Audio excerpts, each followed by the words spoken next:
अस्सलाम वालेकुम ग्रेड 4। हम कर रहे हैं आपका chapter number 8 which is about forces, tools and machines and I am Saba guiding you through it.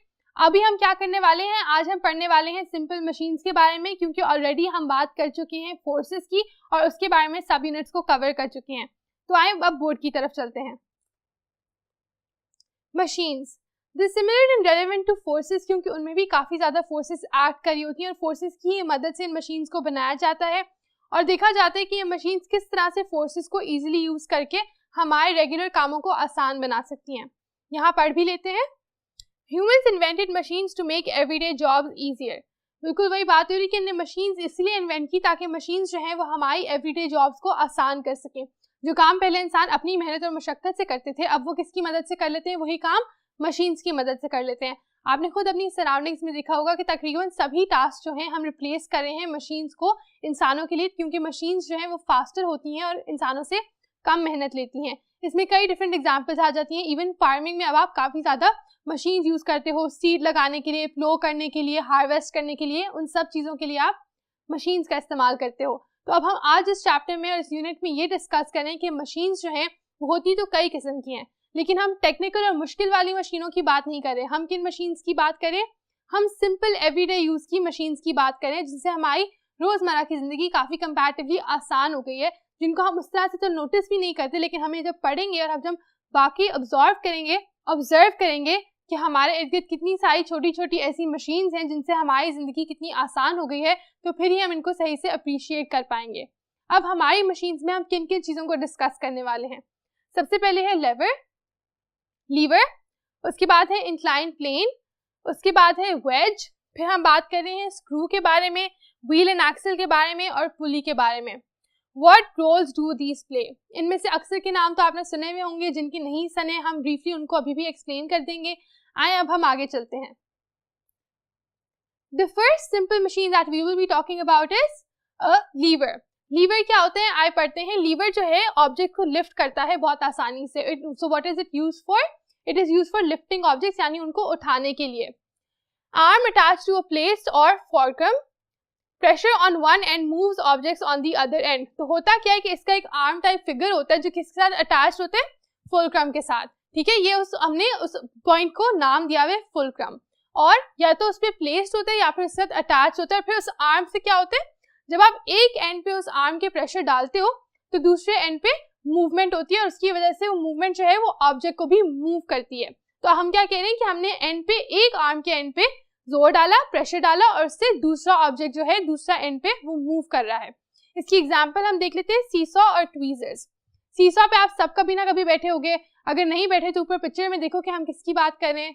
Yes, those are seesaws. तो सीसॉस पे क्या होता है, एक एंड पे कोई बैठता है तो उसकी वजह से दूसरे एंड से बच्चा ऊपर चला जाता है, जो भी दूसरी साइड पे बैठा होता है that person is lifted upwards. So that is what we call lifting, कि एक चीज ऊपर की तरफ चली जाए। इसी तरह अगर आप दूसरे एंड पे प्रेशर डालोगे तो ये वाला एंड ऊपर चला जाएगा। इस तरह सीसॉ जो है वो एक एंड दूसरे एंड को इफेक्ट करता रहेगा और ये लीवर की वजह से हो रहा है।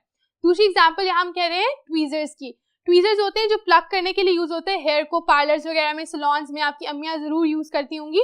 तो उसमें भी यही होता है कि आप एक एंड पे प्रेशर डालते हो और उसकी वजह से दूसरे एंड पे भी मूवमेंट होती है, फिर उससे आप आराम से जो भी चीज आप प्लग करना चाह रहे हो उसको प्लग कर पाते हो। अब हम पढ़ते हैं हमारी नेक्स्ट इजी मशीन के बारे में। Incline plane, flat surface that joins one end from another. यहाँ पर दैट होना चाहिए with a higher level, one level with a higher level allows rolling heavy objects instead of carrying them। अब यहाँ पर बात हो रही है हर उस तरह की सरफेस की जो क्या करती है, जो एक एंड को दूसरे एंड से जोड़ती है। तो हम स्लोप की बात करें जो कुछ इस तरह से होती है, एक हायर एंड होता है, एक लोअर एंड होता है और उन दोनों को कनेक्ट कौन कर रहे हैं, आपका डिफरेंट इंक्लाइन प्लेन। यहाँ पर आप एग्जाम्पल ले लो कि जब आप हॉस्पिटल्स में एंटर होते हो तो क्या होते हैं, व्हील चेयर्स के लिए एक स्लोप बनाई हुई होती है, that is an incline plane. एक और एग्जाम्पल यहाँ पर जो लिखी हुई है वो है रैम्प्स की। शॉपिंग मॉल्स में डिफरेंट जगहों में ट्रॉलीज को ड्रैग करने के लिए रैम्प्स बने हुए होते हैं, उनका भी यही काम होता है कि वो इंक्लाइन प्लेन जो है वो उनको अलाउ करते हैं कि आप बड़ी चीजों को नीचे या ऊपर आराम से लेके जा सकें। क्यों, क्योंकि उनके ऊपर से आप उनको आराम से रोल कर सकते हैं, आपको कैरी नहीं करनी पड़ती। अगर आप स्लोप के ऊपर चीज को चढ़ा दोगे तो उसको मूव करना ईजी होगा कंपैरेटिवली इसके कि आप उसको सीढ़ियों से या फिर खुद उठा कर लेके जाओ। इसकी एग्जाम्पल उन्होंने आपकी बुक में दी हुई है फर्नीचर रिमूविंग की। आपने देखा होगा कि जब आप किसी घर से या कहीं से फर्नीचर को शिफ्ट कर रहे होते हो तो आपको उसको एक ट्रक में रखना पड़ता है। अब होगा क्या कि अगर आप एक सोफा जो है अब उस ट्रक में लोड करना चाहते हो, एक तरीका तो ये कि आप सोफे को एंड से उठाओ, कोई और इंसान सोफे को दूसरे एंड से उठाए और आप लोग बहुत मुश्किल से उसको ऊपर रखो ट्रक के अंदर। हाउएवर दूसरा तरीका ये है कि आप एक इंक्लाइन प्लेन यानी एक रैंप की मदद से, आप ऊपर पिक्चर में देख सकते हो कि एक रैंप कैसा दिखता है, यस, तो उस रैंप की मदद से आप क्या करो, आप उस रैंप को रख दो अपने ट्रक के बिल्कुल साथ एंड पे और आप उसके ऊपर सीधा सोफे को स्लाइड कर दो, तो सोफा जो है वो आराम से अंदर चला जाएगा और आपको उसको उठाना नहीं पड़ेगा। तो इस वजह से हमारा जो काम है वो काफी आसान हो गया because of an incline plane. Next हम पढ़े स्क्रू के बारे में। स्क्रू के बारे में तो सभी जानते हैं, आप इसको अक्सर दीवारों में यूज करते हो to make a hole. A type of incline plane wrapped around a cylinder, तो ये भी इंक्लाइन प्लेन की तरह है लेकिन ये रैप हुआ होता है एक सिलेंडर के गिर्द। और स्क्रू से क्या होता है, स्क्रू की एग्जांपल यही है कि जब आप उसको दीवार के अंदर या कहीं किसी वुड के अंदर डालते हो तो आप स्क्रू के ऊपर हिट करते हो, लेकिन वो जो है क्योंकि वो एक रैंप की तरह होता है तो वो अंदर से वुड को मूव करता है and it slides it further and in that manner incline plane की तरह बिल्कुल स्क्रू भी एक्ट कर रहा होता है। आइए let's go further.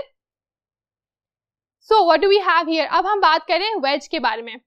To incline planes join together, इस पे क्या होगा कि दो डिफरेंट इंक्लाइन प्लेन्स जो हैं वो साथ जुड़े हुए होंगे। Pointed surface use for cutting और स्प्लिटिंग, अब इसका मेन पर्पस ये होता है कि इसकी एक पॉइंटेड सरफेस होती है जिससे आप किस लिए इस्तेमाल करते हो, किसी चीज को कट करने के लिए या स्प्लिट करने के लिए। यहाँ पर वो कह रहे हैं कि एक उसकी ऑप्शन होती है छिसल जो कि वुड को कट करने के लिए यूज होता है और दूसरा एक्स जो कि आपने देखी भी होगी, आप ऊपर पिक्चर में भी देख सकते हो।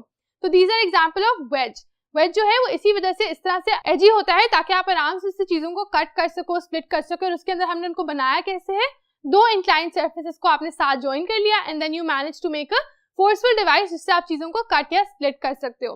तो उसकी एग्जांपल हो गई axe and now we can move further.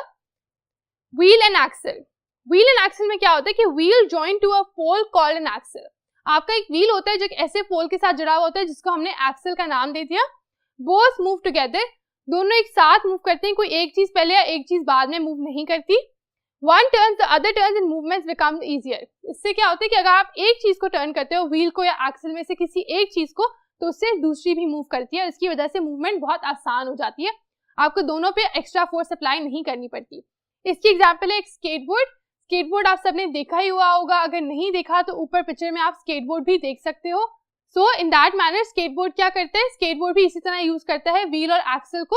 Wheel को मूव करने से आपका एक्सल मूव करता है और इसकी वजह से आराम से आप स्केटिंग कर पाते हो, वेदर इट्स आइस और whether it's ground, you are able to skate because of the wheel and axle. Last बात हम कर रहे हैं पुली की।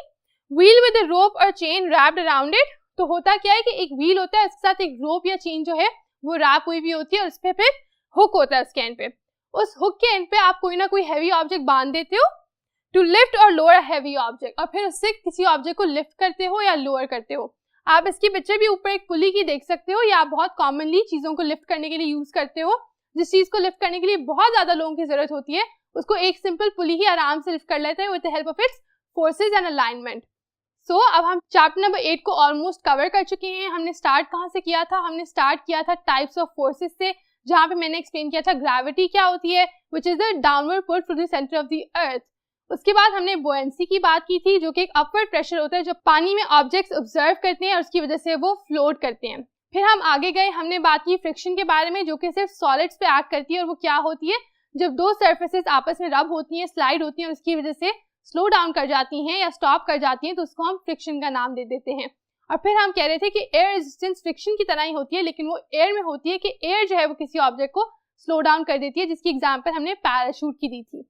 उससे आगे जब हम गए तो हमने बात की वाटर रेजिस्टेंस के बारे में कि वाटर जो है जब उसके साथ भी कोई ऑब्जेक्ट इंटरैक्ट करता है तो वो उसको रेजिस्टेंस शो करता है।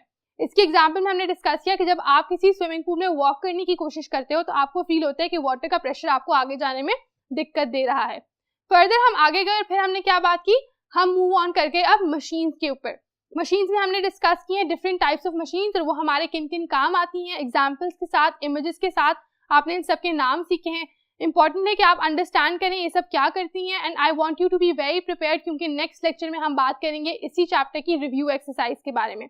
और जैसा कि मैं आपको हमेशा कहती हूँ कि रिव्यू एक्सरसाइज का मतलब ये नहीं होता कि मैं आपको आंसर्स डिक्टेट करा रही हूँ, उसका मतलब ये होता है कि आप अपने आंसर्स अटेम्प्ट करें, उनको कंप्लीट करें और फिर आके वो वीडियो देखेंगे और फिर बताएं कि आपने कैसा परफॉर्म किया।